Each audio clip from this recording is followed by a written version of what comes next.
Good afternoon, students.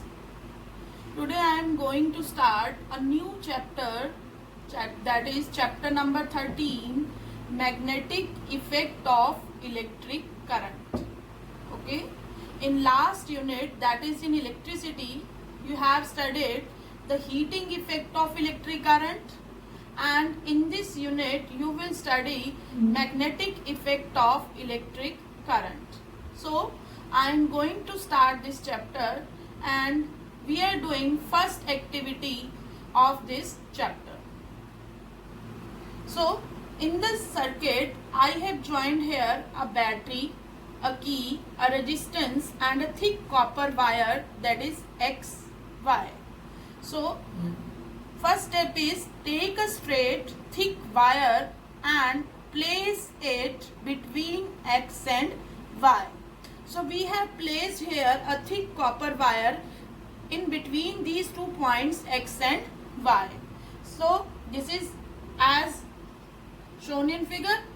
Now place a needle near to the copper wire and see the position of the needle. So we are keeping here a compass needle near to the copper wire, and we will see the position of the needle. Now we are putting the plug in this key and current start passing through it. As you know, current starts from positive terminal of the battery and end towards the negative terminal. So current is now passing through it, and now we will observe the change in the position of the needle.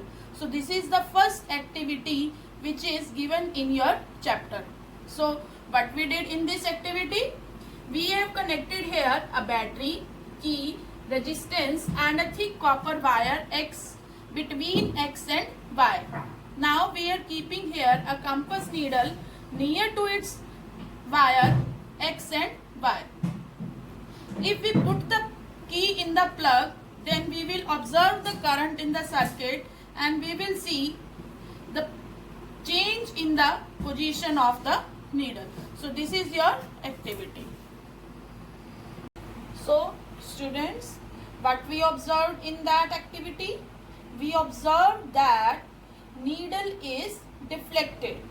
Then what does it mean, needle get deflected? It means when we pass the current in a wire, then a magnetic field is developed near to the wire. But I am saying, when we pass the current in a wire, then a magnetic field is developed near to the wire and magnetic effect is produced. So what is the magnetic effect? That compass needle placed near to the wire gets deflected. It means when magnetic field is produced, then a magnetic force acts on that compass needle and it gets deflected. So magnetic field is producing here a force on compass needle, and due to that force this compass needle is getting deflected. Okay, so conclusion is that if we pass current through a wire, then a magnetic field is developed near to the wire, and if we place anything near to the wire, then this wire applies a force on that and that needle will get deflected. Okay students.